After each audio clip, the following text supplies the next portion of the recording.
میرا نام کلیم ہے. میرا سوال یہ تھا کیا دوسری دنیا سے لوگ بھی ہماری دنیا میں آتے ہیں؟ اور کبھی ایسا ہوتا ہے کہ مجھے ایسا لگتا ہے کہ فلاں شخص جا رہا ہے جس کی کچھ شکل کچھ عجیب سی ہے، رات میں دکھا یا صبح میں دکھا، تو کچھ لوگ مجھ سے اس بات کو کہتے ہیں کہ نہیں دوسری دنیا سے لوگ بھی اس دنیا میں آ سکتے ہیں اور وہ ہماری دنیا میں رہتے ہیں. کیا ایسا ممکن ہے؟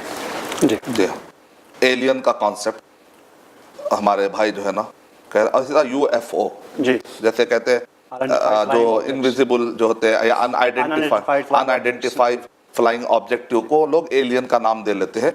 تو دراصل ان کے تصور میں ہے کہ کوئی دنیا سے یا دوسرے پلانٹ سے آ رہے ہیں یا اور بھی کچھ الگ دنیا سمجھتے. یاد رکھیے یہ جو زمین جس پر ہم رہ رہے ہیں یہ بیس ہے انسان کی.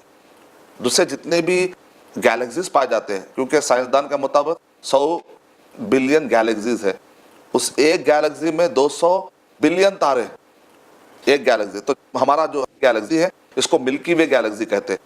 اس گیلیکسی میں 45 مصنوعی سیارے جس کو ہم سیٹلائٹ کہتے ہیں. پہلے سائنسدان یہ کہتے تھے کہ 9 پلانٹس ہے، اب کہہ رہے ہیں کہ 8 ہے. بہرحال یہ تفصیلات بتانے کا میرا مقصد کیا ہے؟ تفصیلات بتانے کا مقصد یہ ہے کہ آپ کتنے بھی گیلیکسیز کا دعویٰ کر لیجئے ان سب کو ایک ہی کائنات کہا جائے گا، دوسری دنیا نہیں کہا جائے گا، اور یہ دنیا کے اختتام پر پھر قیامت ہے. یہ ہمارا کانسیپٹ ہے. تو انہی پلانٹس میں سے آنے والے جو بھی ہیں وہ مخلوقات، اس کو آپ نے یو ایف او نام دیا ہو یا پھر اس کو ایلین آپ نے نام دیا ہو، اصل میں لے دے کے بات پھر وہیں پر آتی ہے جن کے بارے میں انفارمیشن نہیں ہونے کی وجہ سے ہر کوئی اپنے اپنے حساب سے نام دے رہا ہے. سورہ جن اگر اچھا پڑھ لیا جائے، جن کے بارے میں اچھی انفارمیشن جو ہم نے الگ الگ ایپیسوڈ میں اگر دی ہے، یہ انفارمیشن ہم کو غلط سارے نظریات سے ہم کو بچا کر واپس لائے گی. اب بھائی نے جو سوال کیا ہے کہ ہمیں بعض اوقات ایسے عجیب صورتیں نظر آتی ہیں، تو وہ جن ہی ہیں، کیونکہ جنوں کو اللہ تعالیٰ نے روپ بدلنے کا، دھارنے کا اللہ تعالیٰ نے ان کو ایک اختیار دیا، ایک صلاحیت دی ہے. اس کا وہ مس یوز کرتے ہیں. کیسے ڈراتے ہیں؟ مثال کے طور پہ آدمی جا رہا ہے اندھیرے میں، اچانک ایسا لگتا ہے کہ درخت کے کسی قریب ایریے میں پیر ہے اور اچانک جو ہے ان کو اپنے آپ کو لمبا کرنے کی چونکہ طاقت ہے، اتنا بڑا ایسا لگے گا آسمان میں کوئی منڈی اس کا چہرہ ہے. تو بولے اتنا بڑا آدمی کہاں ہے؟ گھبرا کے بخار میں پڑ جاتا ہے.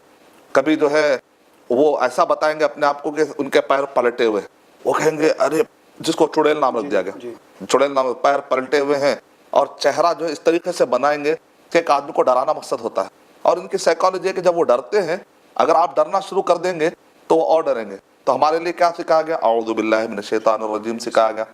یہاں تک کہ کہا گیا اگر گدھے کی آواز بھی سنتے ہو تو ہم کو کیا کہا؟ اعوذ باللہ من الشیطان الرجیم سکھایا گیا. اور اگر ہم کو مرغے کی بانگ تو کہا فرشتے کو دیکھ کر یہ مرغ کی جو بانگ سنتے اللہم انی اسألک من فضلک سکھایا گیا. گدھا جو رینگتا ہے، آواز نکالتا ہے، کہا وہ شیطان کو دیکھ کر نکالتا ہے. اس سے کیا پتا چل رہا ہے؟ گدھا تک بھی گھبرا جاتا ہے بعض اوقات، یا شیطان کو دیکھ کر گدھا بھی رینگنے لگتا ہے. ان کو جو صلاحیت ہے، طاقت ہے، اس کا یہ لوگ مس یوز کرتے ہیں. تو اس کا مطلب یہ نکلا صرف اللہ ہی کی مدد ساتھ میں ہو تو آپ ان کا مقابلہ کر سکتے ہیں، اس کے علاوہ آپ کے پاس کوئی بھی ہتھیار نہیں. اسی لیے حصن المسلم، مسلمان کا قلعہ کیا ہے؟ اس کے عدیہ ہے، اس کے دعا ہے، اذکار ہے. نبی اکرم صلی اللہ علیہ وسلم نے ارشاد فرمایا ایک آدمی دشمن سے بچتا اور اچانک قلعہ آ جائے تو خوش ہو کر وہ قلعے میں پناہ لے لیتا ہے. تو دعاؤں کا حال بھی یہی ہے کہ دعائیں اس کے لیے، مومن کے لیے قلعہ ہے. جب یہ قلعے میں آ جاتا ہے، لیکن قلعہ دشمن کے حملے کے وقت پر نہیں تیار کیا جاتا، حفظ ما تقدم، طوفان آنے سے پہلے بند باندھا جاتا ہے. طوفان آتے وقت پر کوئی بند اگر باندھے گا تو وہ کچا بند ہوگا جو اس کو بچا نہیں سکتا. ہم کو ہمیشہ اذکار کرتے رہنا چاہیے. اگر کوئی قریب آتا بھی ہے تو اپنا راستہ بدل لیتا ہے اگر ہمارے پاس اذکار کی طاقت موجود ہے.